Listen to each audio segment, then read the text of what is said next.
¿Qué tal el mezcal, papá?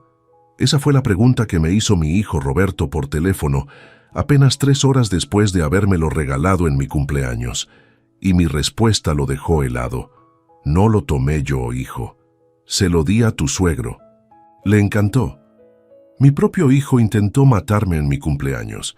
Esas palabras me pesan todavía en la garganta, aunque ya pasó tiempo.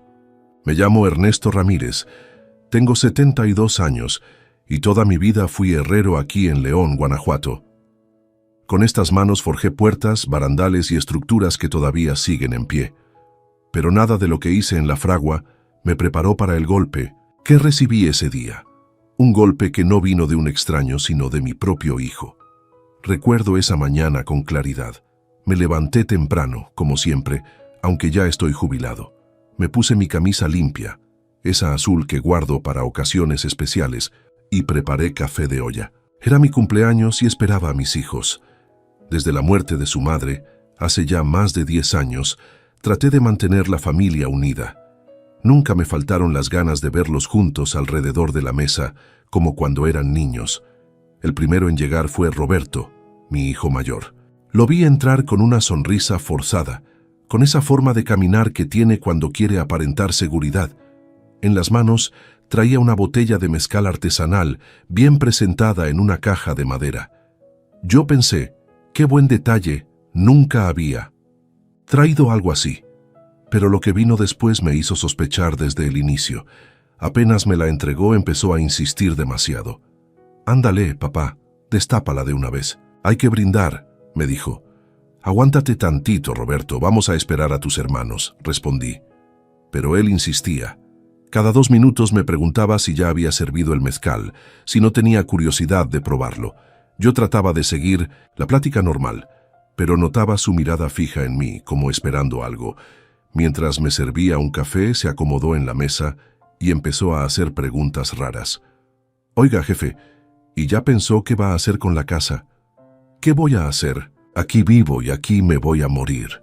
«Pues sí, pero no estaría mal ir pensando en el testamento. Nunca se sabe». Sentí un frío en la espalda. Nunca antes me había hablado así, tan directo, y menos en mi cumpleaños. Intenté cambiar de tema, pero él volvía a lo mismo.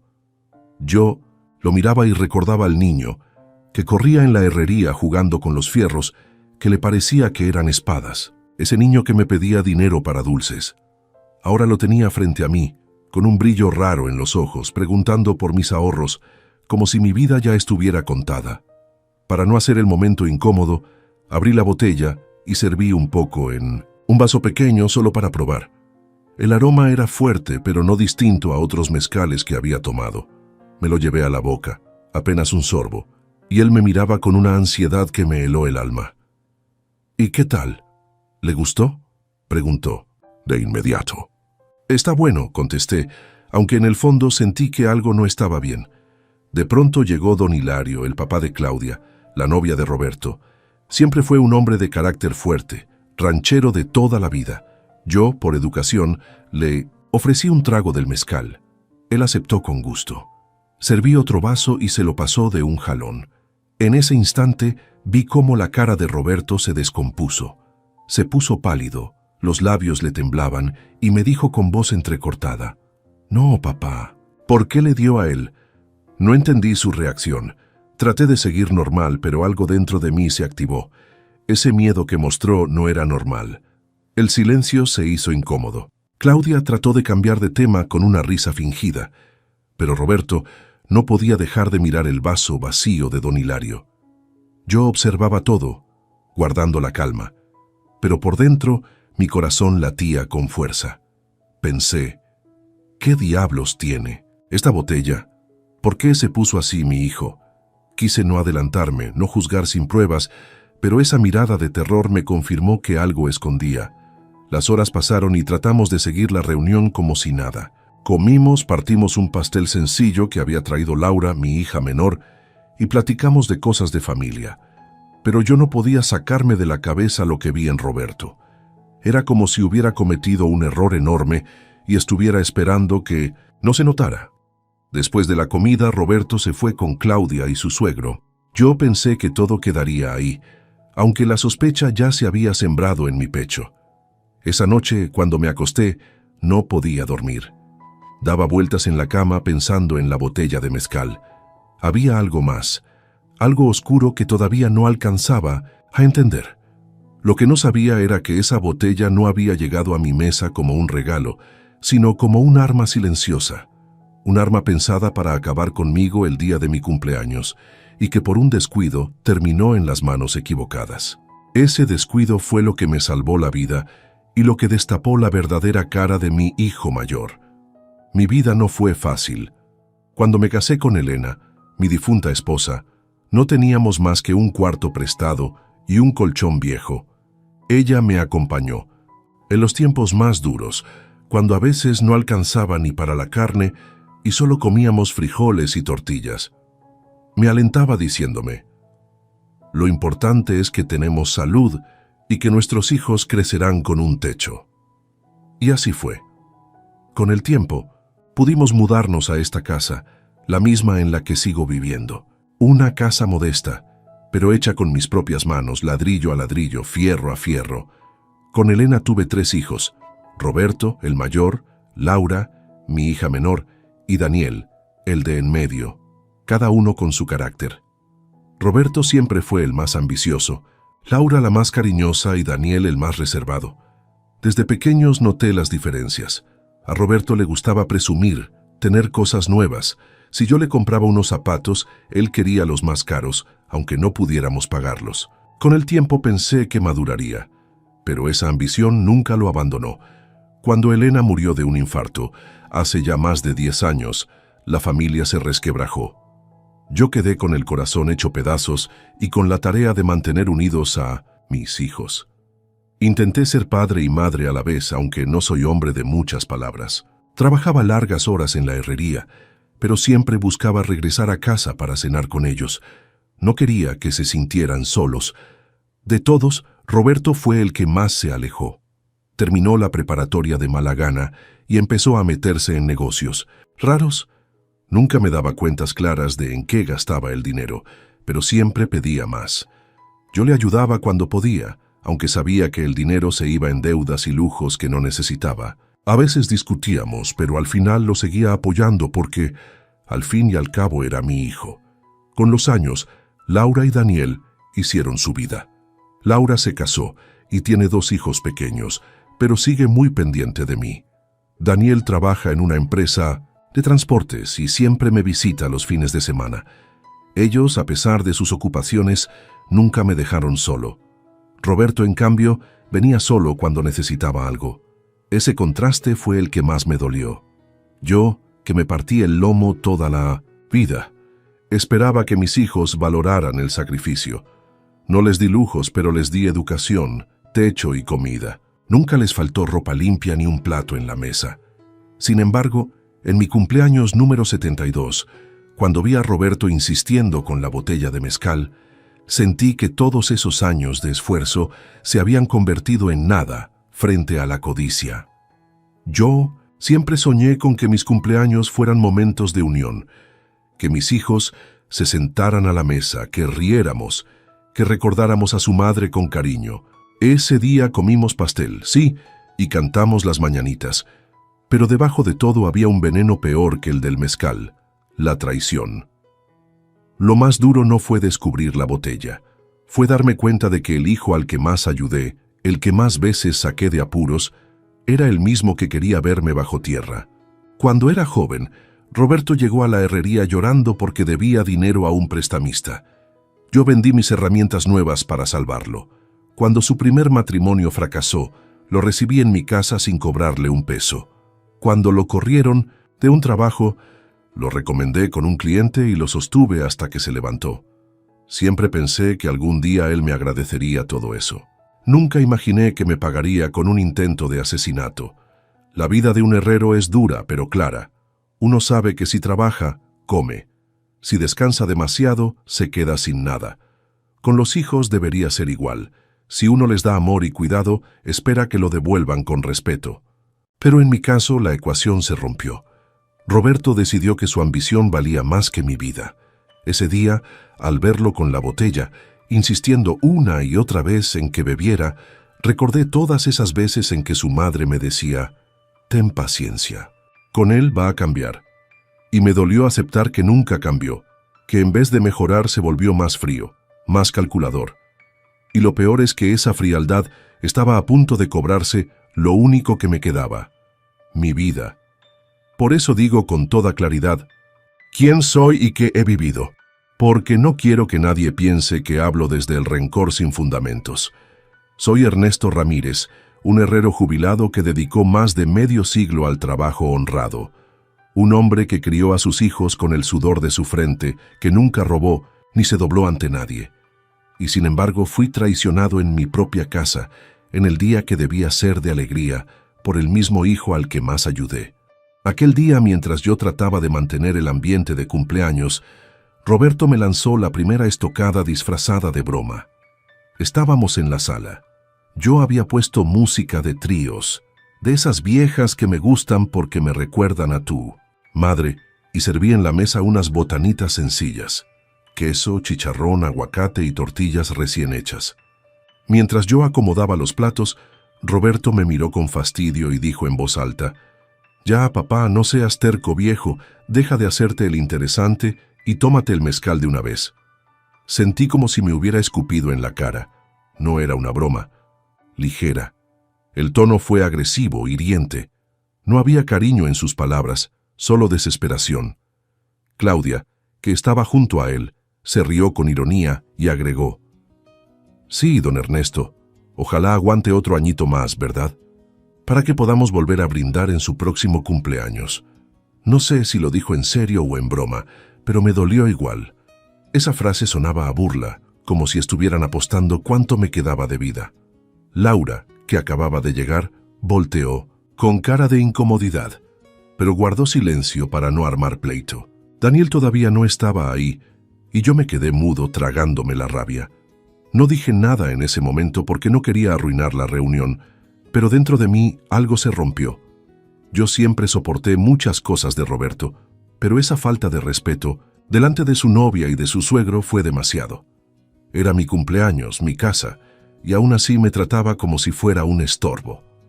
De pronto entró don Hilario, el papá de Claudia. Un hombre recio, de esos que no tienen pelos en la lengua. Saludó fuerte, me dio un abrazo sincero y se sentó en la mesa. Para mostrar hospitalidad, le ofrecí un trago del mezcal. Él aceptó con gusto y le serví un vaso generoso. Lo tomó de un jalón y hasta hizo un gesto de aprobación. «Está bueno este mezcal, compadre». En ese instante vi la cara de Roberto transformarse. Se puso pálido, los ojos abiertos, como si hubiera visto un fantasma. Tartamudeó un poco. «No, papá». «¿Por qué le dio a él?» Esa reacción confirmó mis sospechas. No era normal que se pusiera tan nervioso por un trago. Intentó disimular, pero su respiración se aceleró. Claudia lo miró con molestia, como reclamándole con la mirada por no saber controlar la situación. Yo me quedé observando, sin entender todavía todo, pero con una certeza creciente de que algo raro había en esa botella. El ambiente se volvió pesado. La música seguía sonando, pero nadie la escuchaba. Don Hilario hablaba de caballos, de ranchos y de política, pero Roberto no le ponía atención. Su mirada se clavaba en el vaso vacío, como esperando que pasara algo. Yo traté de mantener la calma. Serví más comida y forcé una sonrisa, pero por dentro sentía que algo estaba mal. Después de un rato, Laura me tomó de la mano y me preguntó en voz baja si estaba bien. Yo solo asentí, sin decirle lo que pensaba. No quería preocuparla, pero ya no podía disfrutar el momento. Sentía que todo lo que pasaba a mi alrededor era una farsa. Cuando partimos el pastel, Roberto ni siquiera cantó. Se quedó serio, mirando a su suegro que seguía comiendo tranquilo. Claudia lo empujaba con el codo para que reaccionara, pero él parecía atrapado en un miedo que no podía disimular. Esa actitud fue otra herida más. No era el hijo que yo recordaba. Ya no quedaba nada de cariño en su mirada. Al terminar la comida, mientras todos hablaban, Roberto se me acercó al oído y me dijo con voz seca: «Debería firmar el testamento, papá. No deje problemas cuando ya no esté». No pude evitar mirarlo con rabia. Sentí como si me estuviera enterrando vivo en mi propio cumpleaños. Esa frase me perforó el alma. No era preocupación por mi futuro, era ambición pura. Yo, que había trabajado toda mi vida para que ellos no pasaran hambre, recibía en mi día de fiesta un recordatorio de que, para él, yo valía solo lo que tenía guardado en el banco y la casa donde vivo. No le respondí. Guardé silencio, aunque por dentro ardía. Esa fue la primera herida emocional de verdad, darme cuenta de que mi hijo ya no me veía como su padre, sino como un obstáculo que debía quitarse de encima para quedarse con lo mío. Esa noche, mientras recogía los platos y lavaba los vasos, recordé cada palabra de Roberto y de Claudia. El terco viejo y el ojalá aguante otro añito más se me quedaron grabados como fuego. Me dolía más que cualquier golpe, porque eran frases dichas sin respeto, sin amor, con esa indiferencia cruel que solo alguien cercano puede tener cuando ya no te valora como persona.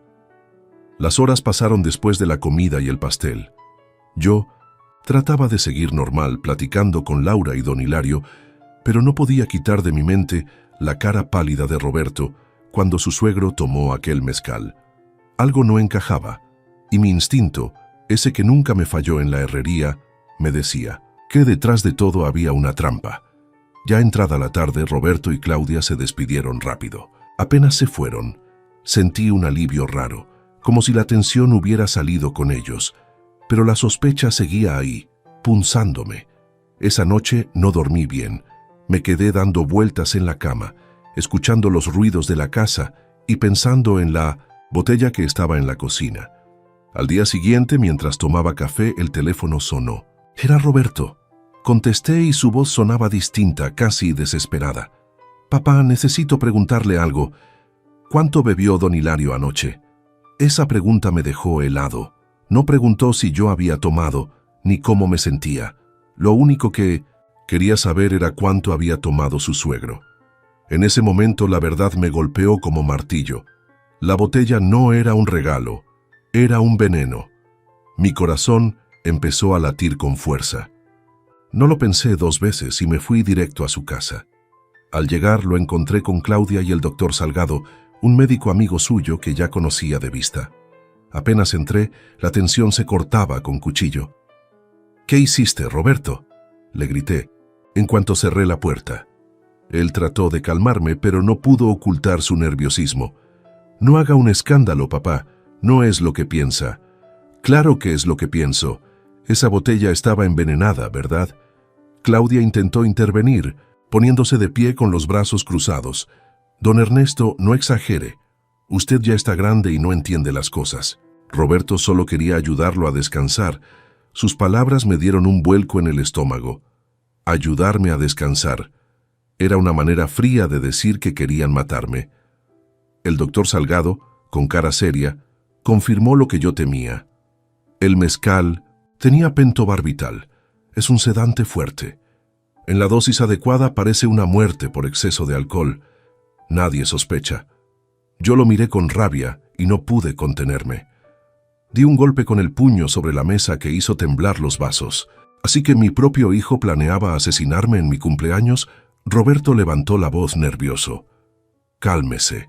Yo no quería hacerle daño, papá. Solo quería que ya no sufriera». «Mentira», le grité. «Todo esto es por dinero». Claudia intervino otra vez, pero esta vez no con calma, sino con desprecio. «Usted ya está viejo, don Ernesto. Ni siquiera usa su dinero.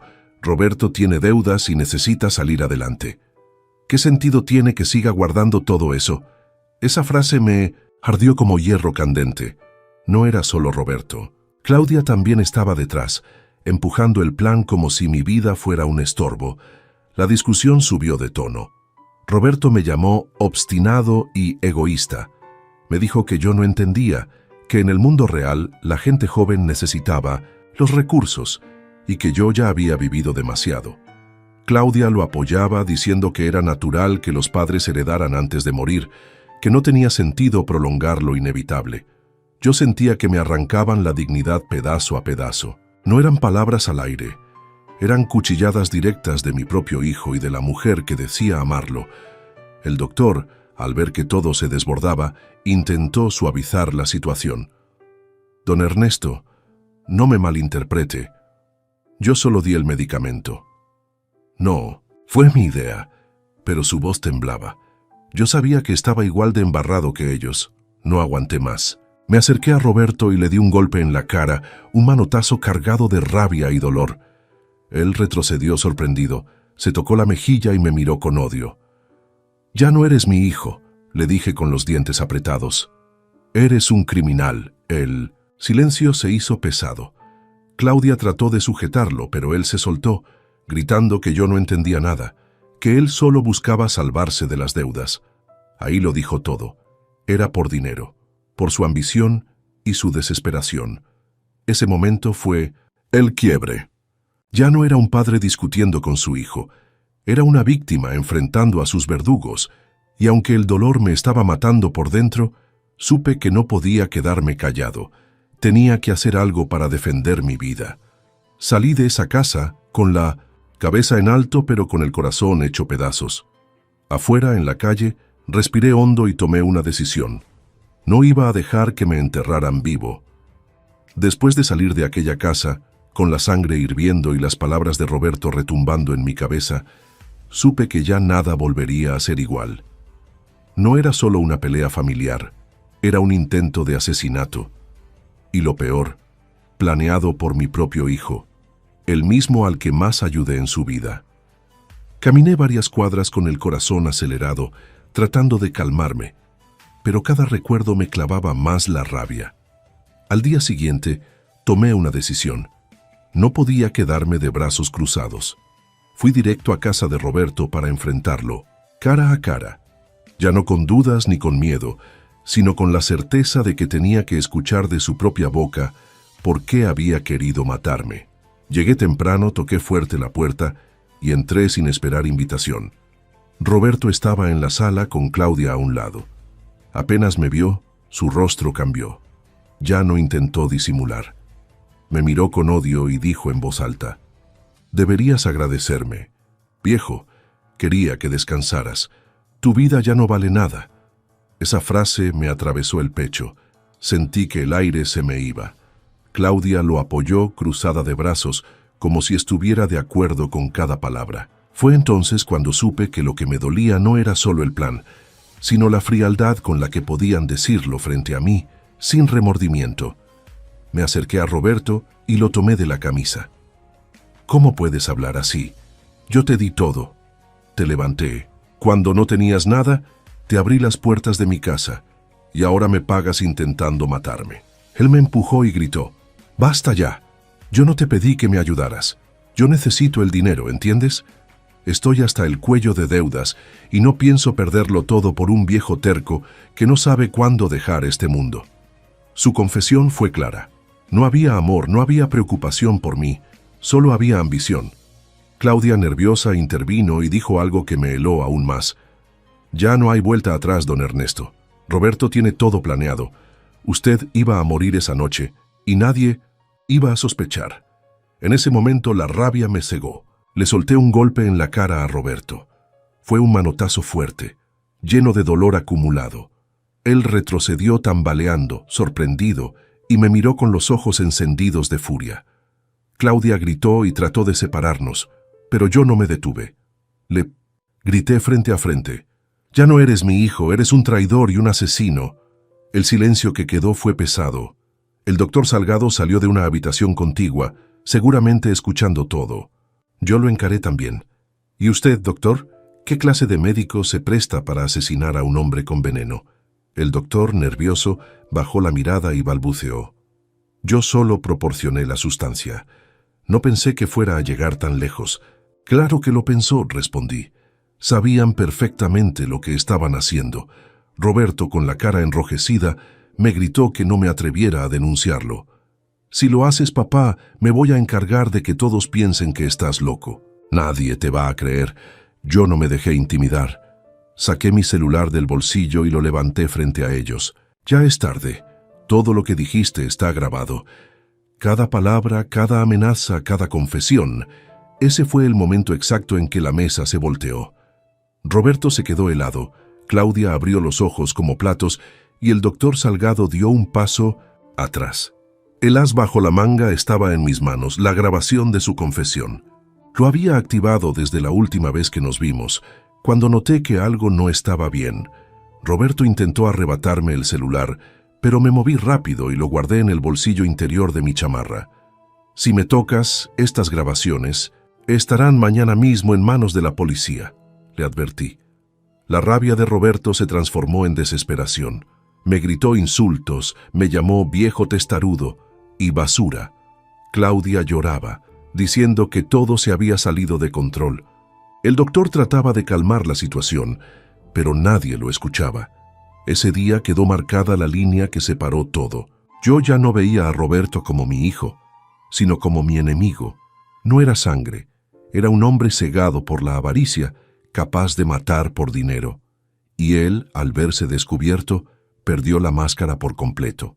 Salí de la casa con pasos firmes, con la grabación en el bolsillo y la decisión tomada. No iba a dejar que esa traición quedara impune. En ese instante, ya no era un padre herido, era un hombre dispuesto a pelear por su vida y por la verdad. Lo que no sabía era que esa grabación sería solo el inicio de una guerra más grande. Roberto no se iba a rendir fácilmente, y yo, aunque ya viejo, estaba dispuesto a llegar hasta el final. Esa noche, después de enfrentar a Roberto y escuchar de su propia boca que todo era por dinero, regresé a mi casa con una mezcla de rabia y tristeza. Tenía la grabación en mi celular y sabía que con eso podía desenmascararlo, pero aún me sentía vulnerable. No era fácil aceptar que mi propio hijo me veía como un obstáculo que debía desaparecer. Me senté en la cocina, puse el celular sobre la mesa y escuché el audio completo. Cada palabra de Roberto sonaba como un cuchillo. Tu vida ya no vale nada. Necesito el dinero y estaba todo planeado. No era una discusión pasajera, era una confesión clara. Eso era mi as bajo la manga. Pero no era lo único. Al revisar la botella de mezcal, noté que en la base todavía tenía una etiqueta pequeña con el nombre de la tienda donde lo había comprado. Era un lugar conocido del centro de León, especializado en licores artesanales. Esa factura, con la firma de Roberto, sería otra pieza de prueba. Decidí guardarla en una bolsa de plástico y cerrarla bien, como si fuera evidencia de un crimen, porque eso era exactamente lo que era. A la mañana siguiente recibí otra llamada inesperada.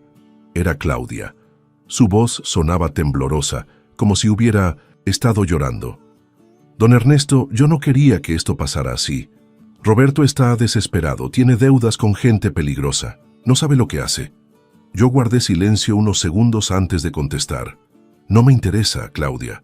Lo que planeó conmigo no tiene perdón. Ustedes quisieron matarme, ¿entiendes? Eso no es un error, es un crimen. Ella sollozó y, entre lágrimas, me reveló más de lo que esperaba. Los que le prestaron dinero a Roberto son gente mala. Si no paga, lo van a levantar. Por eso estaba tan desesperado. Esa confesión me dio un giro importante en la cabeza. Roberto no solo estaba hundido en deudas, estaba acorralado por prestamistas violentos. Su plan no era solo ambición, era también miedo a que lo mataran, pero eso no lo justificaba. Que tuviera problemas no le daba derecho a intentar acabar con mi vida. Guardé esa llamada en mi memoria, sabiendo que tarde o temprano me serviría. Claudia estaba tan asustada que no medía lo que decía. Yo, en silencio, ya pensaba en cómo usar esa información. Decidí entonces organizarme. Tomé una libreta y empecé a anotar todo. La fecha de mi cumpleaños, quiénes estuvieron presentes, lo que vi en el rostro de Roberto, la reacción de don Hilario, la llamada al día siguiente, la confesión en la sala y ahora la llamada de Claudia. Todo debía quedar registrado para que nadie pudiera decir que era producto de mi imaginación. Ese mismo día, busqué a Daniel y le conté lo que había pasado. Al principio, no me creyó del todo. Me miraba con duda, como pensando que estaba exagerando. Pero cuando le puse la grabación en el celular se quedó helado. Escuchó la voz de su hermano diciendo que yo ya no valía nada y que necesitaba mi dinero. Su rostro cambió de inmediato. «Papá, esto es grave. Tenemos que hacer algo ya». «Lo vamos a hacer», le respondí, «pero con cuidado. Roberto es capaz de todo. Daniel me juró que me apoyaría». Esa fue la primera vez que sentí que no estaba solo. Y entonces recordé a Laura, mi hija. Sabía que, aunque sensible, tenía un carácter firme. Esa misma noche la cité en casa y le mostré la botella guardada y el audio. Ella rompió en llanto. «No puede ser, papá. Es nuestro hermano. ¿Cómo pudo hacerte esto?» «Porque nunca dejó de pensar solo en él», le dije con dolor. «Para Roberto, yo soy un estorbo». Laura, entre lágrimas, me abrazó y me dijo que me apoyaría hasta el final. Ese momento fue clave. Mis otros 2 hijos ya estaban de mi lado. No era yo contra el mundo. Era un padre con 2 hijos dispuestos a defenderlo frente al hermano que había perdido la vergüenza. Pero mi as bajo la manga no era solo la grabación ni la botella. Tenía otra carta, don Hilario.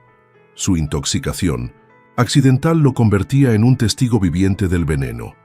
Y si lograba que él declarara, todo se derrumbaría para Roberto. Esa noche, mientras pensaba en los pasos a seguir, recibí un mensaje anónimo en mi celular. Decía: «Cuida lo que dices, hay ojos en todas partes». No tenía remitente, pero supe que venía de los prestamistas. Roberto ya estaba metiendo a otros en su lío.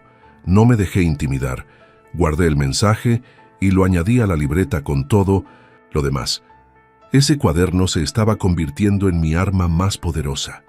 Después de reunir las pruebas y sentir que ya tenía un camino claro para enfrentar a Roberto, me quedé solo en la sala de mi casa, con la libreta abierta frente a mí. Mientras escribía los detalles de lo ocurrido, empezaron a llegar a mi mente recuerdos viejos, momentos que había querido olvidar pero que ahora cobraban un nuevo sentido. Eran las señales de lo que mi hijo había sido siempre, solo que yo, por amor de padre, nunca quise ver. Recordé una tarde de hace muchos años, cuando me caí en la herrería y me lastimé la pierna con una varilla oxidada. No podía caminar bien y le pedí a Roberto, que ya tenía 20 años, que me llevara al hospital.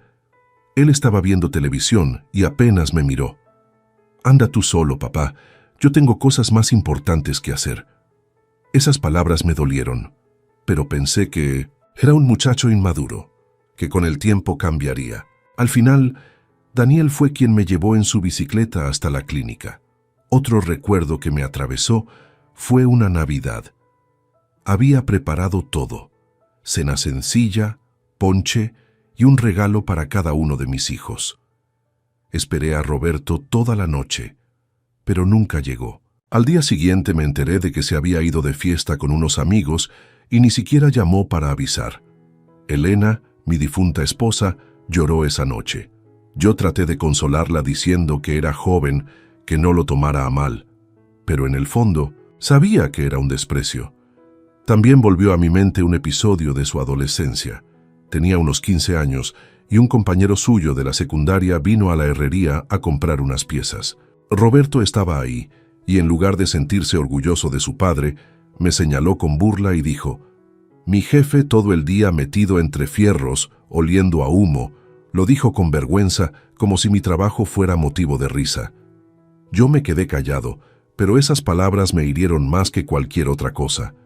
Porque mientras yo me partía el lomo para darle de comer, él renegaba de lo que yo hacía. Los recuerdos seguían llegando, uno tras otro, como golpes en el pecho. Recordé cuando necesitó dinero para pagar una deuda y vendí mis herramientas, nuevas las que me habían costado meses de ahorro. Pensé que lo hacía por ayudarlo a salir adelante, pero él nunca me lo agradeció. En cambio, meses después volvió a endeudarse. Era un ciclo sin fin. Yo lo rescataba y él se hundía otra vez. Me di cuenta de que todo lo que pasó en mi cumpleaños no era un hecho aislado. Era el resultado de años de desprecio, de egoísmo y de ambición. Yo lo había perdonado muchas veces. Había pasado por alto sus insultos, sus desplantes y sus ausencias. Pero esta vez ya no había marcha atrás. Esta vez había intentado matarme. Mientras escribía en la libreta, también recordé los momentos en que Laura y Daniel sí estuvieron conmigo. Cuando tuve una crisis de depresión, Laura dejó a sus hijos con una vecina y me llevó corriendo al hospital. Cuando la herrería se incendió por un cortocircuito, Daniel fue el primero en ayudarme a apagar las llamas. Esos recuerdos me dieron fuerzas. Me recordaron que no todos mis hijos eran como Roberto, pero aún así, el dolor de los desprecios pasados me quemaba por dentro. Me preguntaba cómo no lo vi venir. Cómo no entendí que el mismo hijo que me llamó estorbo cuando estaba lastimado, que me humilló frente a otros, que me dejó esperando en tantas ocasiones, era capaz de planear mi muerte. Tal vez porque uno como padre siempre quiere creer que sus hijos cambiarán, que en el fondo son buenos, pero la verdad estaba frente a mí y ya no podía negarla.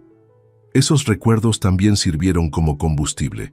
Cada burla, cada ausencia, cada palabra hiriente se transformaba en fuerza para seguir adelante con mi decisión. Ya no era solo por mí, era también por la memoria de su madre, por la dignidad que nos había enseñado. Elena siempre decía, la sangre no lo es todo, lo que vale es el corazón. Y ahora veía que Roberto, aunque era mi sangre, había perdido el corazón hace mucho. Me quedé mirando la botella envenenada que aún tenía guardada y sentí que representaba todos esos años de dolor condensados en un solo objeto. No era solo el veneno físico lo que me habían dado, era el veneno de las palabras, de los desprecios, de las humillaciones pasadas. Y si había sobrevivido a todo eso, también iba a sobrevivir a esto. Después de recordar todo lo que había soportado durante años y de confirmar que ya no quedaban dudas, decidí enfrentar a Roberto una última vez. No iba a permitir que siguiera entrando a mi casa como si nada hubiera pasado. Era momento de marcar un límite, de dejarle claro que ya no tenía lugar en mi vida. Lo cité en mi casa. Cuando llegó lo noté alterado, con los ojos rojos, tal vez por no dormir o por las presiones de sus deudas. Claudia venía detrás de él, con gesto nervioso, y el doctor Salgado también apareció, como si fueran una especie de comitiva. No me sorprendió. Estaban tan metidos en el plan que ya se movían juntos. ¿Para qué nos llamaste, ma?, me dijo Roberto con voz dura. Para decirte algo que debí decir hace años, le respondí sin titubear. Lo miré de frente con la firmeza de un padre cansado de cargar culpas que no le corresponden. Ya no eres mi hijo. Lo que intentaste hacer no tiene perdón. Roberto se quedó helado unos segundos, pero luego explotó. ¿Y qué vas a hacer, viejo? ¿Denunciarme? Nadie te va a creer. Yo puedo decir que estás loco, que inventas cosas. Yo sonreí con amargura y saqué mi celular del bolsillo. Ya te dije, todo lo tengo grabado. No es mi palabra contra la tuya. Es tu voz confesando lo que hiciste. El doctor dio un paso atrás, como si quisiera desaparecer.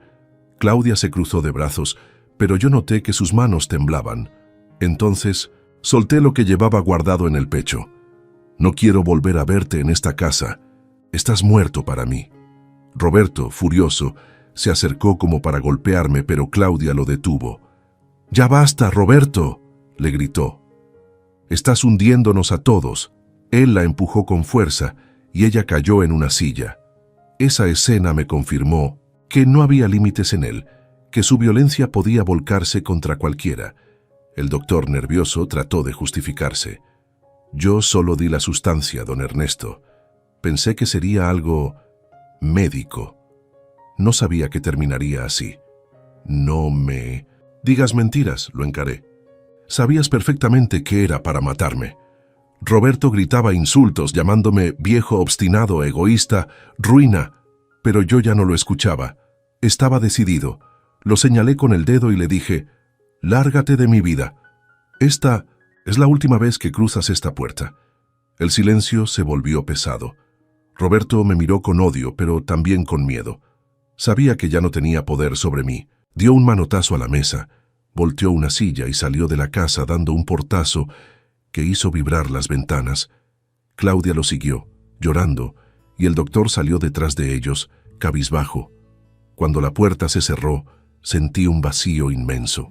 No era cualquier persona la que acababa de expulsar, era mi hijo mayor, el mismo que había visto nacer, al que cargué en mis brazos, al que enseñé a caminar.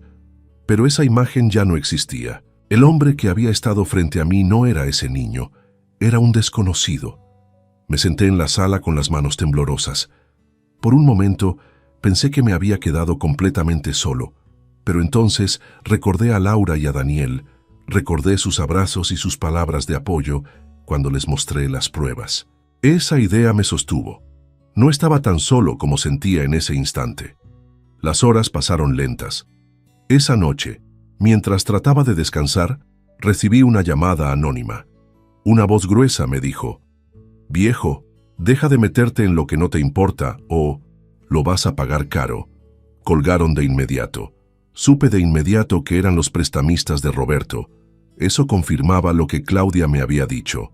Él debía dinero a gente peligrosa y estaba tratando de salvarse a costa de mi vida. Me levanté de la cama con un nudo en el estómago, pero no con miedo. Esa llamada me dio aún más razones para no rendirme.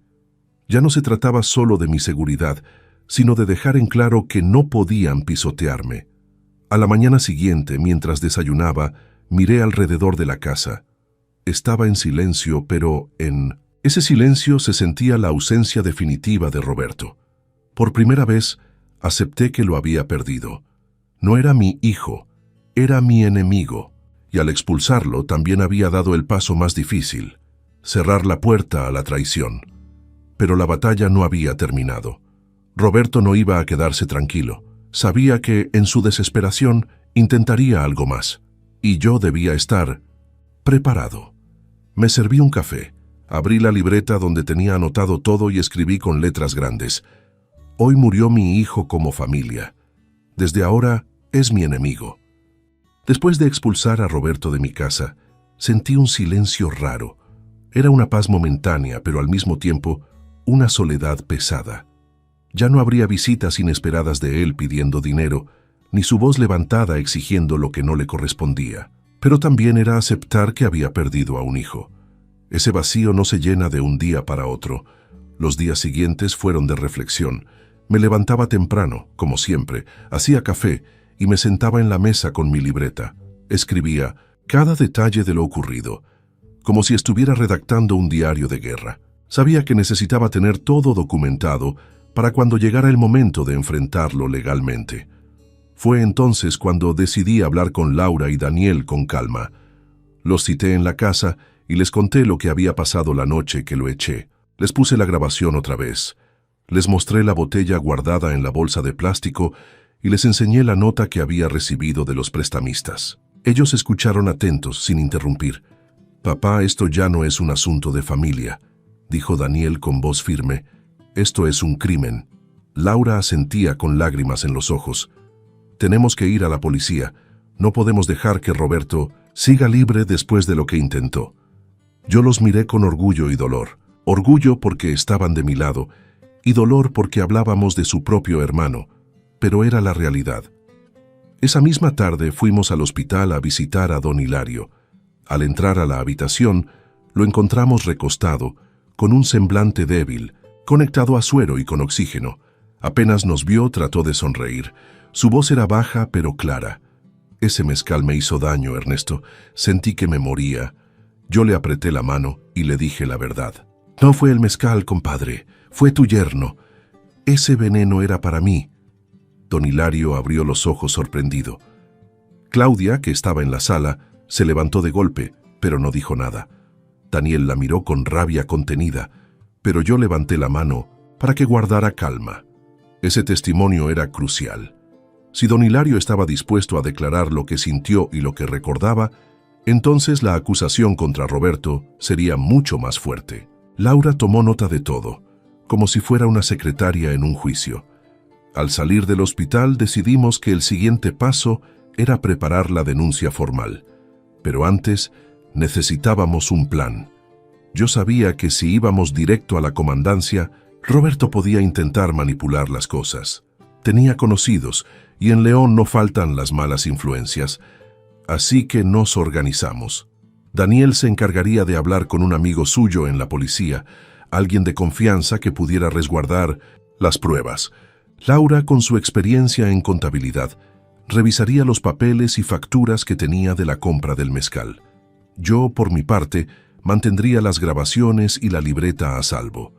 Mientras hacíamos todo esto, recibí varias llamadas extrañas, números desconocidos que colgaban al contestar, mensajes amenazantes diciéndome que dejara las cosas como estaban.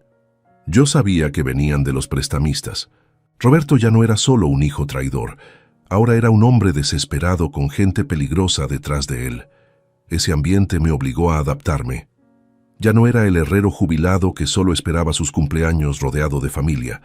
Ahora vivía con precaución. Cerraba la puerta con doble llave, guardaba mis pruebas en distintos lugares y caminaba por la calle con los ojos bien abiertos. No era paranoia, era instinto de supervivencia, pero esa adaptación también me dio fuerza. Cada día que pasaba, me convencía más de que no iba a dejar que Roberto me enterrara vivo. Al contrario, yo iba a exponerlo ante todos. No podía dejar que la codicia destruyera lo que había construido con tanto sacrificio. En medio de todo, recibí una visita inesperada. Un vecino, don Ricardo, vino a verme. Me dijo que había escuchado gritos la noche que Roberto estuvo en mi casa y que, si era necesario, él estaba dispuesto a testificar que me vio sacar a mi hijo de manera violenta, llamándolo asesino. Ese testimonio era otra pieza para el rompecabezas. Poco a poco el entorno cambiaba. Ya no era solo mi palabra contra la de Roberto. Había pruebas físicas, grabaciones, testigos y hasta la víctima viva del envenenamiento. Eso me dio tranquilidad. Por las noches, mientras escribía en la libreta, pensaba en lo mucho que había cambiado mi vida en cuestión de días. De un cumpleaños con sospechas, había pasado a una lucha por la justicia, y aunque me dolía el corazón, también sentía una paz nueva. La paz de saber que, aunque me habían querido matar, todavía tenía la oportunidad de defenderme. Después de visitar a don Hilario en el hospital y confirmar que su testimonio podía ser clave, supe que había llegado el momento de organizar todo. Ya no podía seguir esperando a que Roberto se hundiera solo. Tenía que dar pasos firmes para que la justicia actuara antes de que intentara algo peor. Una noche reuní a Laura y Daniel en mi casa. Coloqué sobre la mesa la botella envenenada, la libreta con todas mis anotaciones, el celular con las grabaciones y la factura de la compra. Ellos se sentaron frente a mí, en silencio, como si estuviéramos en una junta de guerra. Hijos, esto no es solo un asunto familiar, esto ya es un crimen. Y tenemos que enfrentarlo con cabeza fría, les dije con voz firme. Daniel asintió de inmediato. Papá, tengo un amigo en la policía, el comandante Méndez. Es de los pocos que no se vende. Si le mostramos estas pruebas, él sabrá cómo proceder sin que Roberto meta mano. Laura intervino con su tono calmado pero decidido. Yo puedo encargarme de organizar todo lo financiero. Si conseguimos que la tienda de licores nos dé una copia de la factura y el registro de compra, eso será contundente. Ese fue el inicio del plan. Cada uno tendría una tarea, y juntos armaríamos un caso sólido. A la mañana siguiente, Daniel fue a ver al comandante, Méndez. Le explicó todo y le mostró un fragmento de la grabación. El comandante, sorprendido, le dijo, «Esto es serio, no es cualquier cosa, pero necesitamos más pruebas para que el Ministerio Público lo tome sin dudar. Reúnan todo y vengan conmigo. Yo los respaldo». Mientras tanto, Laura y yo fuimos a la tienda donde Roberto había comprado el mezcal. El dueño, un hombre mayor, que me conocía de la herrería, nos atendió. Le expliqué lo que pasaba y aunque al principio dudó, terminó aceptando. «Sí, don Ernesto, aquí está el registro. El joven Roberto vino hace 3 días y compró esta botella». Firmó en la libreta y hasta pidió que se la envolviéramos bonito. Nos entregó una copia del registro y hasta nos permitió tomar fotos de la página original. Era otra prueba sólida. Con todo esto, el plan comenzaba a tomar forma. Teníamos grabaciones, la botella, la factura, el testimonio de don Hilario y ahora el registro de la tienda. Cada pieza se sumaba al rompecabezas que hundiría a Roberto, pero sabíamos que él no se iba a quedar de brazos cruzados. Esa misma tarde, recibí una visita inesperada. Era un abogado joven, con traje barato y sonrisa falsa. Se presentó como representante de Roberto. Don Ernesto, mi cliente está preocupado. Dice que usted lo está difamando y que podría demandarlo si no deja de inventar historias. Yo lo miré fijo y le respondí con calma. Dígale a su cliente que las pruebas hablan por sí solas y que si quiere verme, lo espero en el juzgado. El abogado se incomodó, balbuceó un par de amenazas y se fue. Sabía que no tenía nada. Fue un intento desesperado de intimidación. Daniel llegó esa noche con noticias. Papá, Roberto está buscando boletos a Tijuana. Quiere huir antes de que todo esto explote. Eso aceleró todo. Teníamos que actuar ya, antes de que escapara. El comandante Méndez aceptó recibirnos en la comandancia de manera discreta. Nos citó de noche para evitar miradas curiosas. Yo llevé la botella en una bolsa sellada, Laura la copia del registro y Daniel el celular con las grabaciones. Al entrar, el comandante nos hizo pasar a su oficina y cerró la puerta con llave. Escuchó todo con atención, revisó cada prueba y tomó notas. Cuando terminó, me miró directo a los ojos. Don Ernesto, esto es un caso de intento de homicidio. Con estas pruebas, el Ministerio Público no podrá ignorarlo. Mañana mismo abrimos la carpeta de investigación. Sus palabras me dieron un alivio enorme. Por primera vez en días, sentí que la justicia estaba de mi lado. Salimos de la comandancia de madrugada, cansados pero firmes. Afuera, el aire frío de León me golpeó el rostro, recordándome que la batalla apenas comenzaba. Pero ya no era el herrero jubilado contra su hijo traidor. Ahora éramos un equipo, Laura, Daniel, don Hilario, el comandante y yo, y teníamos un plan sólido. Esa noche, mientras me acostaba, pensé en todo lo que había pasado en tan poco tiempo. De un cumpleaños con sospechas, había llegado a preparar una denuncia formal contra mi propio hijo. No era un camino fácil, pero era el único. La noticia de que habíamos ido con el comandante Méndez no tardó en llegar a Roberto. No sé cómo se enteró, pero 3 noches después apareció en mi casa golpeando la puerta con fuerza. Eran casi las 11 de la noche. Yo ya estaba acostado, pero me levanté al escuchar los golpes insistentes. Abrí con cuidado y ahí estaba, mi hijo mayor con la mirada descompuesta, los ojos rojos y el cuerpo temblando de rabia. «Necesito hablar contigo, papá», gritó apenas me vio. No tuve tiempo de reaccionar cuando ya estaba dentro, cerrando la puerta de un portazo. Claudia lo acompañaba, nerviosa, con los brazos cruzados y la cara pálida. Me miró como pidiendo disculpas, pero no abrió la boca. Roberto se paró frente a mí, respirando agitado. «¿Qué crees que estás haciendo? ¿Cómo te atreves a ir con la policía?» Yo lo miré tranquilo, aunque por dentro me hervía la sangre. «Me atrevo porque intentaste matarme, Roberto. Y ya no voy a callar más». Su rostro se deformó en una mezcla de odio y desesperación. «¡Cállate!», me gritó. «No entiendes nada. Si me denuncias voy a perderlo todo». «Lo que vas a perder es tu libertad», le respondí con calma. «Y eso te lo ganaste tú solo». Claudia trató de intervenir. «Roberto, ya basta. Esto no va a terminar bien». Él le lanzó una mirada furiosa. «Cállate tú también». La tensión en la sala era insoportable. Roberto comenzó a caminar de un lado a otro, como un animal acorralado. De pronto se detuvo y me señaló con el dedo. «Si sigues con esto, papá, no volverás a ver a tus nietos». Esas palabras me hirieron más que cualquier otra cosa. Me quedé en silencio unos segundos, tragando la rabia. Luego lo enfrenté. «No uses a esos niños como escudo. Ellos no tienen la culpa de tu codicia, y te lo advierto. Aunque me quites la vida, ya no podrás borrar la verdad». Roberto me miró, con odio, y dio un paso hacia mí, como si quisiera golpearme. Claudia lo detuvo poniéndose frente a él. «Ya detente», le gritó.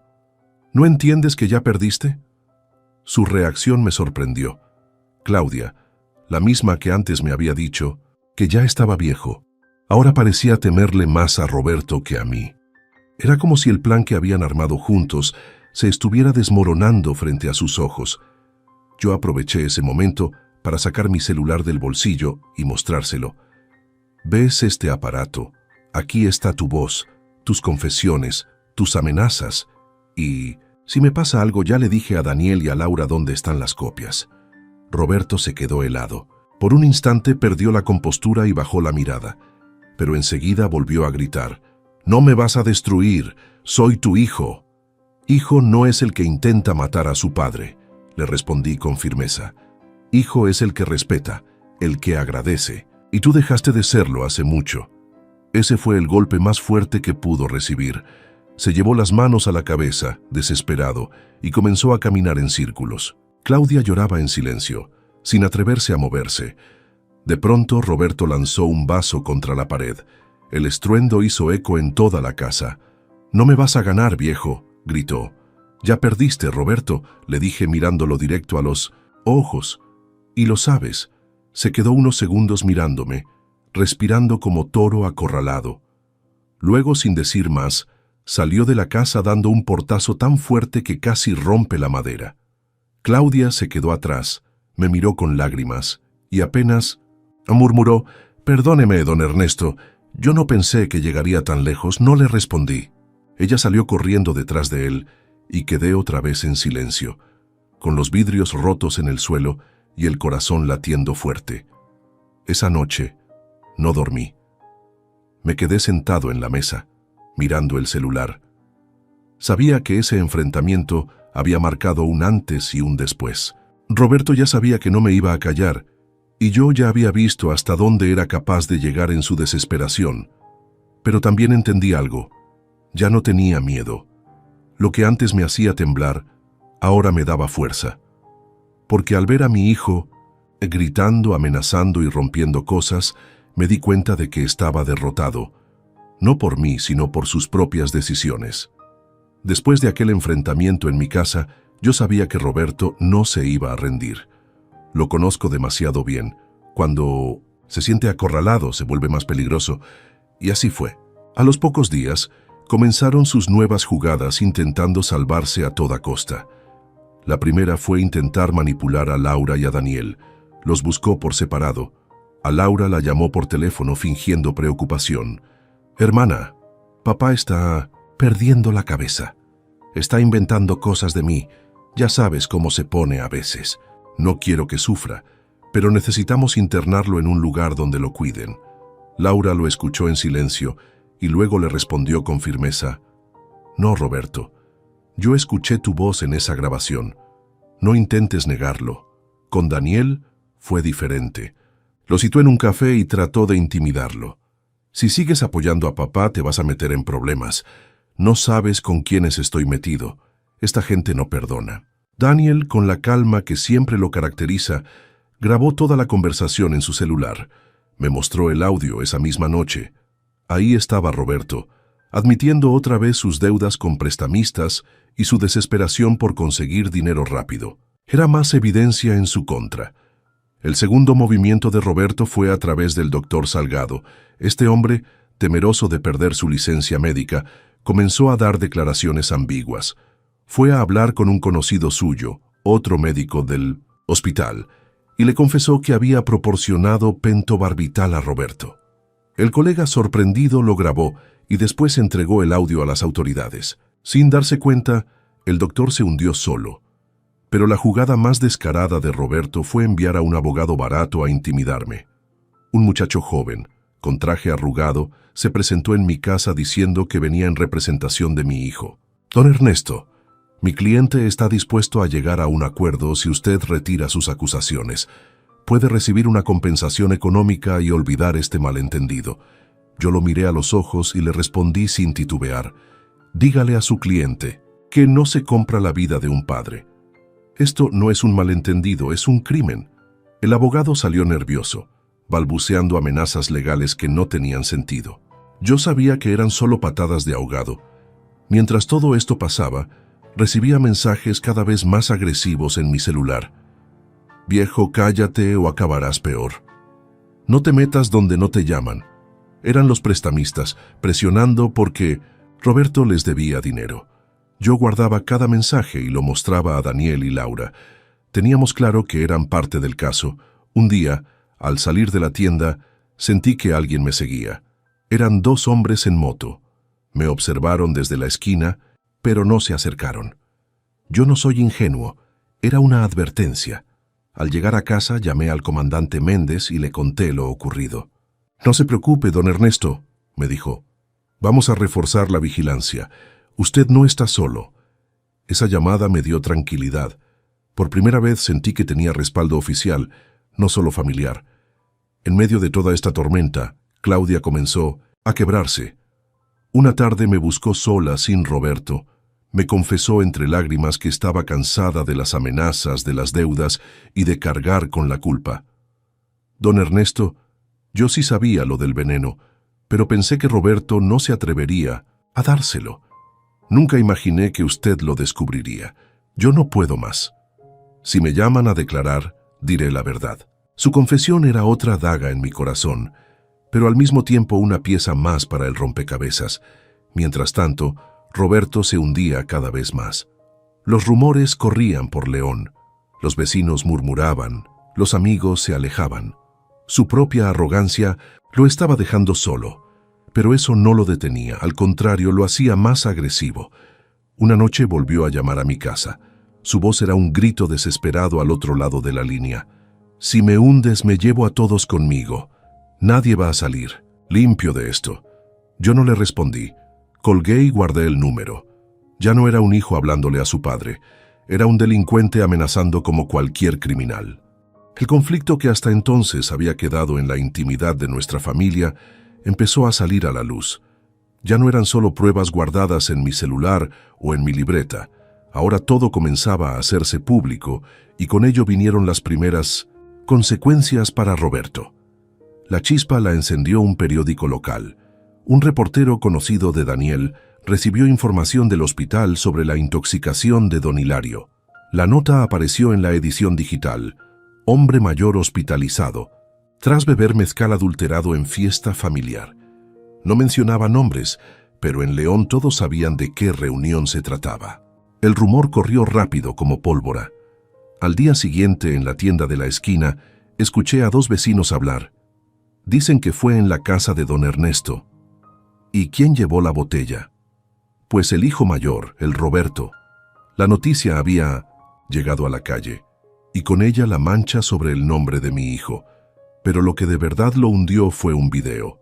Daniel, con su paciencia, había logrado grabar en secreto la discusión en mi casa cuando Roberto me gritó que mi vida ya no valía nada. Ese video se filtró en redes sociales. No sé cómo, pero en cuestión de horas se compartió por todo León. En el video se escuchaba mi voz firme diciendo: «Ya no eres mi hijo, eres un criminal», y la voz de Roberto alterada, confesando su ambición. Las reacciones no se hicieron esperar. En los comentarios, la gente lo llamaba parricida frustrado, traidor, malagradecido. Algunos se persignaban, otros me enviaban mensajes de apoyo que ni siquiera conocía. Era como si la comunidad entera hubiera tomado partido. Roberto, en cambio, empezó a recibir el desprecio que nunca imaginó.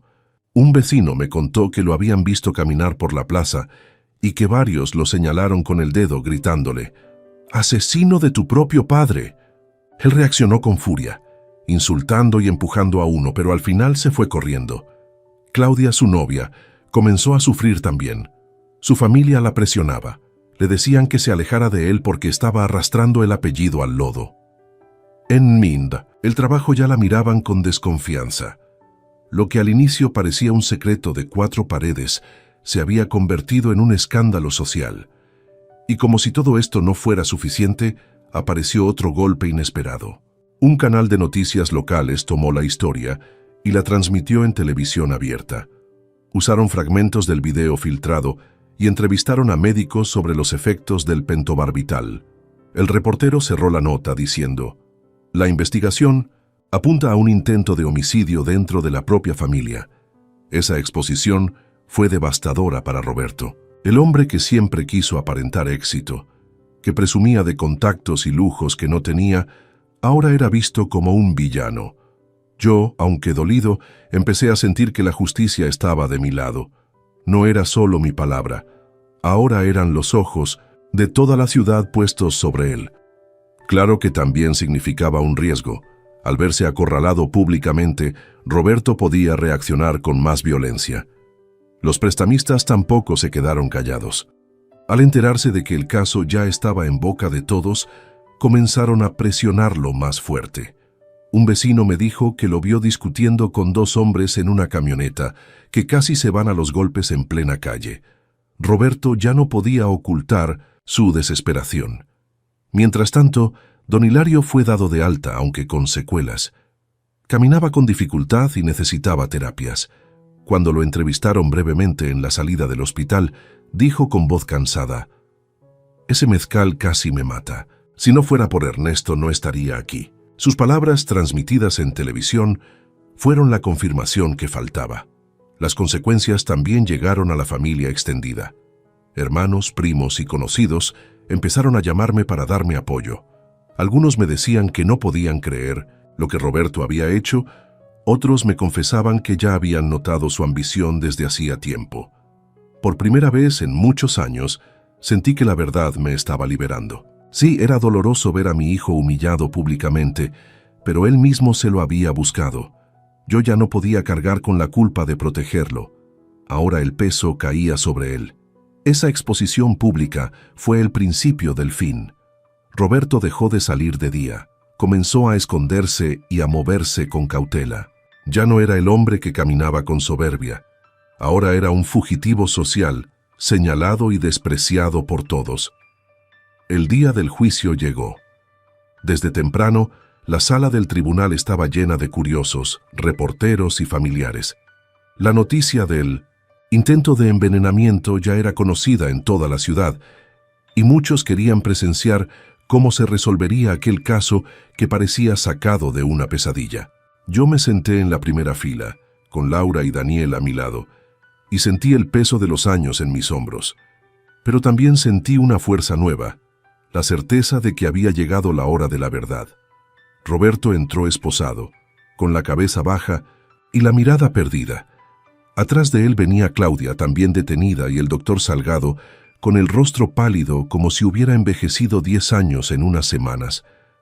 Al ver a Roberto, mi corazón se encogió.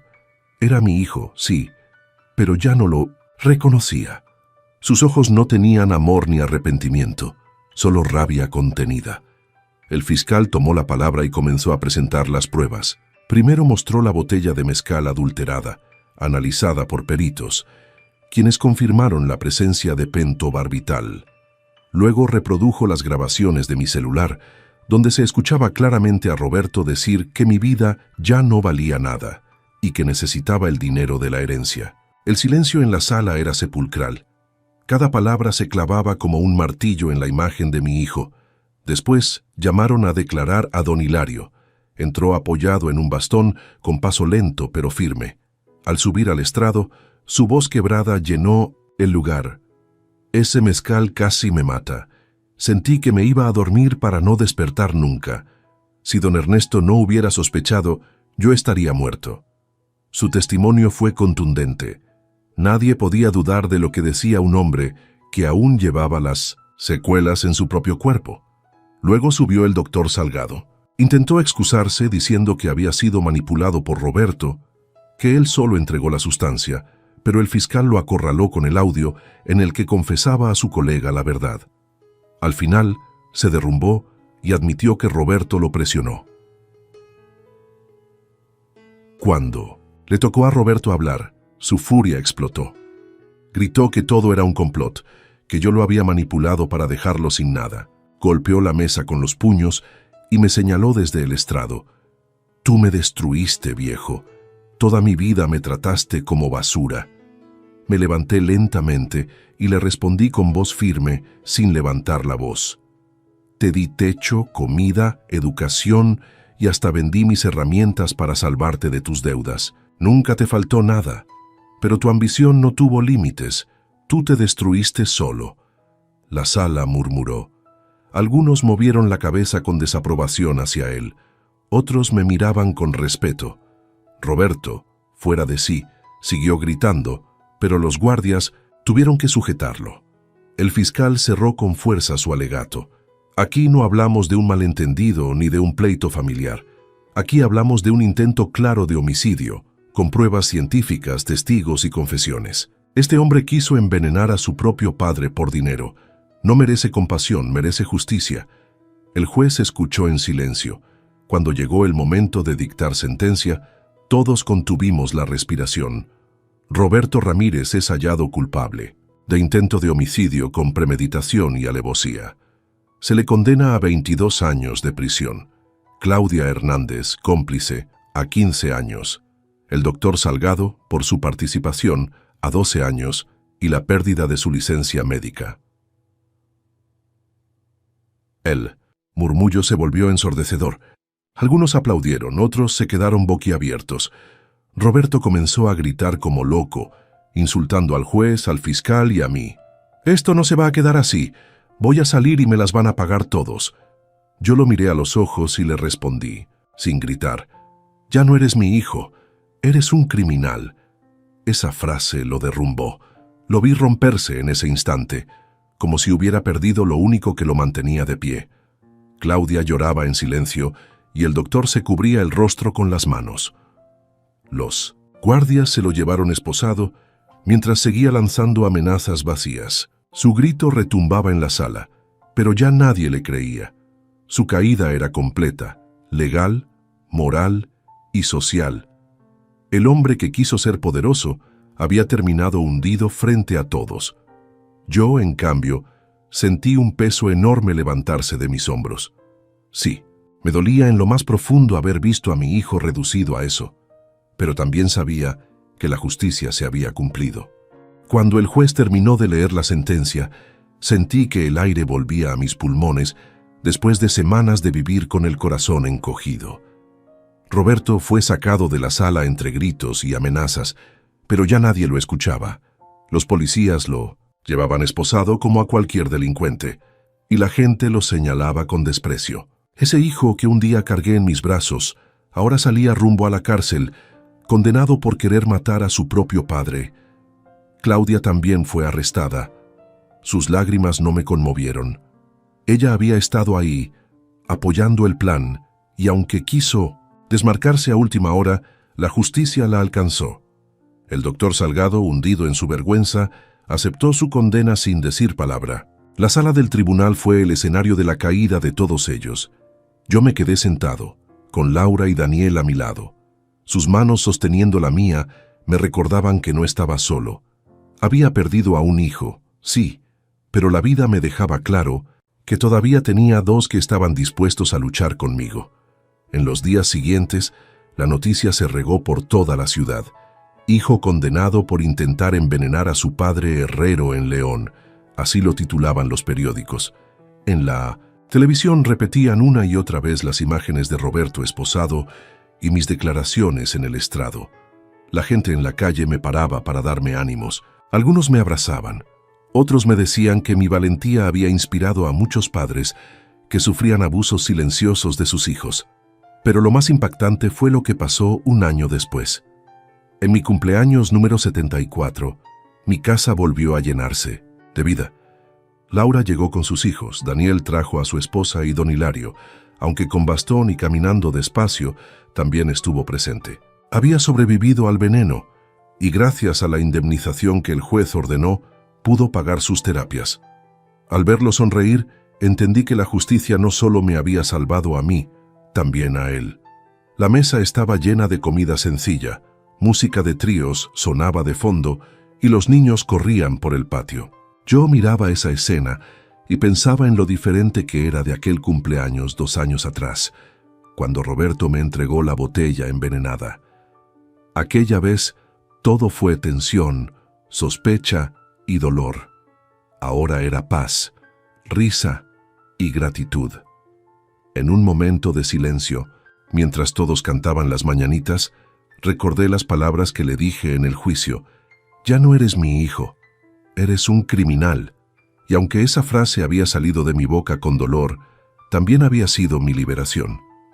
Roberto eligió su destino. Eligió la avaricia, la mentira y el crimen. Yo, en cambio, elegí la verdad y la dignidad. Al apagar las velas, no pedí deseos. Solo agradecí en silencio seguir vivo y rodeado de quienes sí valoraban mi esfuerzo. Sentí que Elena, mi difunta esposa, estaba ahí conmigo, orgullosa de que no hubiera permitido que la ambición de uno destruyera a toda la familia. Roberto cumplía su condena en una prisión de alta seguridad. De vez en cuando llegaban rumores de que no lo pasaba bien adentro. Lo habían golpeado por deudas, había perdido el respeto incluso de otros reclusos. Para muchos, él no era más que un cobarde que intentó matar a su propio padre, y ese estigma lo acompañaría el resto de su vida. Yo no lo volví a visitar, no porque no pudiera, sino porque ya no tenía nada que hablar con él. Había muerto, como hijo el día que intentó matarme, y su lugar en mi vida estaba vacío. No guardaba odio, pero tampoco perdón.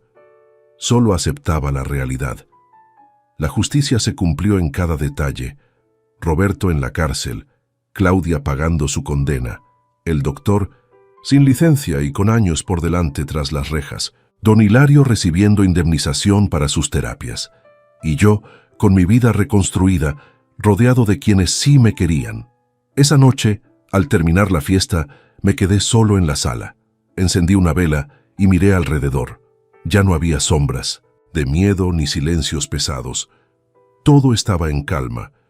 Sonreí no por venganza, sino porque había vencido la traición con la verdad.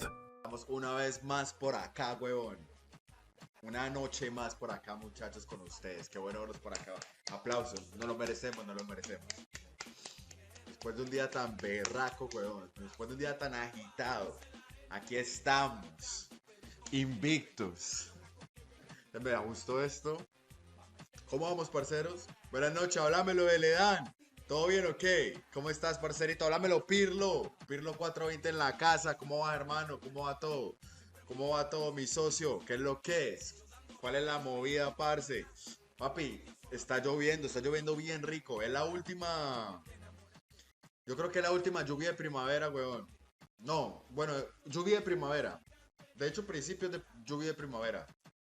Parcero, la verdad que hoy estoy muy bien, weón. A pesar de que casi no cuento la historia hoy, weón. Papi, cae me parto la cabeza. Literalmente. Papi, estaba moviendo unas cosas, me caí el camión, weón, me di como una vuelta para atrás, papi. Y había una piedrota, marica. Por suerte que la cabeza no me cayó ahí, parce, pero sí me alcancé a doblar ¿cómo se llama eso? El tobillo, marica. Estamos una vez más por acá, huevón. Una noche más por acá, muchachos, con ustedes. Qué bueno verlos por acá. Aplausos. No lo merecemos, no lo merecemos. Después de un día tan berraco, huevón. Después de un día tan agitado. Aquí estamos. Invictos. Me gustó esto. ¿Cómo vamos, parceros? Buenas noches, háblamelo de Ledán. ¿Todo bien o qué? ¿Cómo estás, parcerito? Háblamelo, Pirlo. Pirlo 420 en la casa. ¿Cómo va, hermano? ¿Cómo va todo? ¿Cómo va todo, mi socio? ¿Qué es lo que es? ¿Cuál es la movida, parce? Papi, está lloviendo bien rico. Es la última... Yo creo que es la última lluvia de primavera, weón. No, bueno, lluvia de primavera. De hecho, principios de lluvia de primavera. Parcero, la verdad que hoy estoy muy bien, weón. A pesar de que casi no cuento la historia hoy, weón. Papi, cae me parto la cabeza. Literalmente. Papi, estaba moviendo unas cosas, me caí el camión, weón, me di como una vuelta para atrás, papi. Y había una piedrota, marica. Por suerte que la cabeza no me cayó ahí, parce, pero sí me alcancé a doblar ¿cómo se llama eso? El tobillo, marica. Estamos una vez más por acá, huevón. Una noche más por acá, muchachos, con ustedes. Qué bueno verlos por acá. Aplausos. No lo merecemos, no lo merecemos. Después de un día tan berraco, huevón. Después de un día tan agitado. Aquí estamos. Invictos. Me gustó esto. ¿Cómo vamos, parceros? Buenas noches, háblamelo de Ledán. ¿Todo bien o qué? ¿Cómo estás, parcerito? Háblamelo, Pirlo. Pirlo 420 en la casa. ¿Cómo va, hermano? ¿Cómo va todo? ¿Cómo va todo, mi socio? ¿Qué es lo que es? ¿Cuál es la movida, parce? Papi, está lloviendo bien rico. Es la última... Yo creo que es la última lluvia de primavera, weón. No, bueno, lluvia de primavera. De hecho, principios de lluvia de primavera. Parcero, la verdad que hoy estoy muy bien, weón. A pesar de que casi no cuento la historia hoy, weón. Papi, cae me parto la cabeza. Literalmente. Papi, estaba moviendo unas cosas, me caí el camión, huevón, me di como una vuelta para atrás, papi, y había una piedrota, marica. Por suerte que la cabeza no me cayó ahí, parce, pero sí me alcancé a doblar ¿cómo se llama eso? El tobillo, marica. Vamos una vez más por acá, huevón. Una noche más por acá, muchachos, con ustedes. Qué bueno verlos por acá. Aplausos, no lo merecemos, no lo merecemos. Después de un día tan berraco, huevón. Después de un día tan agitado. Aquí estamos. Invictos. Me gustó esto. ¿Cómo vamos, parceros? Buenas noches, háblamelo de Ledán. ¿Todo bien o qué? ¿Cómo estás, parcerito? Háblamelo, Pirlo. Pirlo 420 en la casa. ¿Cómo va, hermano? ¿Cómo va todo? ¿Cómo va todo, mi socio? ¿Qué es lo que es? ¿Cuál es la movida, parce? Papi, está lloviendo bien rico. Es la última. Yo creo que es la última lluvia de primavera, weón. No, bueno, lluvia de primavera. De hecho, principios de lluvia de primavera. Parcero, la verdad que hoy estoy muy, muy, muy, muy bien, weón. A pesar de que casi no cuento la historia hoy, weón. Papi, cae me parto la cabeza. Literalmente. Papi, estaba moviendo unas cosas, me caí el camión, weón, me di como una vuelta para atrás, papi. Y había una piedrota, marica. Por suerte que la cabeza no me cayó ahí, parce, pero sí me alcancé a doblar ¿cómo se llama eso? El tobillo, marica. Vamos una vez más por acá, huevón. Una noche más por acá, muchachos, con ustedes. Qué bueno verlos por acá. Aplausos. No lo merecemos, no lo merecemos. Después de un día tan berraco, huevón. Después de un día tan agitado. Aquí estamos. Invictos. Me gustó esto. ¿Cómo vamos, parceros? Buenas noches, háblamelo de Ledán. ¿Todo bien o qué? ¿Cómo estás, parcerito? Háblamelo, Pirlo. Pirlo 420 en la casa. ¿Cómo va, hermano? ¿Cómo va todo? ¿Cómo va todo, mi socio? ¿Qué es lo que es? ¿Cuál es la movida, parce? Papi, está lloviendo bien rico. Es la última. Yo creo que es la última lluvia de primavera, weón. No, bueno, lluvia de primavera. De hecho, principios de lluvia de primavera.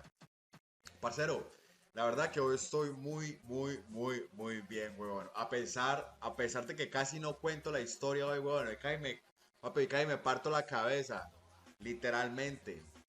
Papi, estaba moviendo unas cosas, me caí el camión, weón, me di como una vuelta para atrás, papi. Y había una piedrota, marica. Por suerte que la cabeza no me cayó ahí, parce, pero sí me alcancé a doblar ¿cómo se llama eso? El tobillo, marica. Vamos una vez más por acá, huevón. Una noche más por acá, muchachos, con ustedes. Qué bueno verlos por acá. Aplausos. No lo merecemos, no lo merecemos. Después de un día tan berraco, huevón. Después de un día tan agitado. Aquí estamos. Invictos. Me gustó esto. ¿Cómo vamos, parceros? Buenas noches, háblamelo de Ledán. ¿Todo bien o qué? ¿Cómo estás, parcerito? Háblamelo, Pirlo. Pirlo 420 en la casa. ¿Cómo va, hermano? ¿Cómo va todo? ¿Cómo va todo, mi socio? ¿Qué es lo que es? ¿Cuál es la movida, parce? Papi, está lloviendo bien rico. Es la última. Yo creo que es la última lluvia de primavera, weón. No, bueno, lluvia de primavera. De hecho, principios de lluvia de primavera. Parcero, la verdad que hoy estoy muy, muy, muy, muy bien, weón. A pesar de que casi no cuento la historia hoy, weón. Papi, cae me parto la cabeza. Literalmente. Papi, estaba moviendo unas cosas, me caí el camión, weón, me di como una vuelta para atrás, papi. Y había una piedrota, marica. Por suerte que la cabeza no me cayó ahí, parce, pero sí me alcancé a doblar ¿cómo se llama eso? El tobillo, marica. Vamos una vez más por acá, huevón.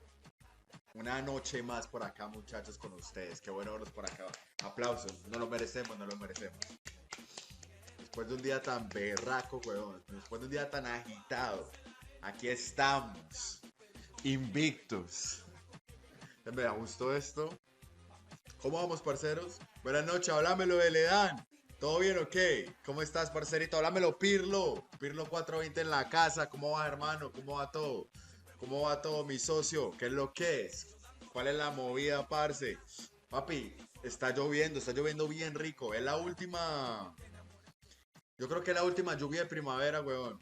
No, bueno, lluvia de primavera. De hecho, principios de lluvia de primavera.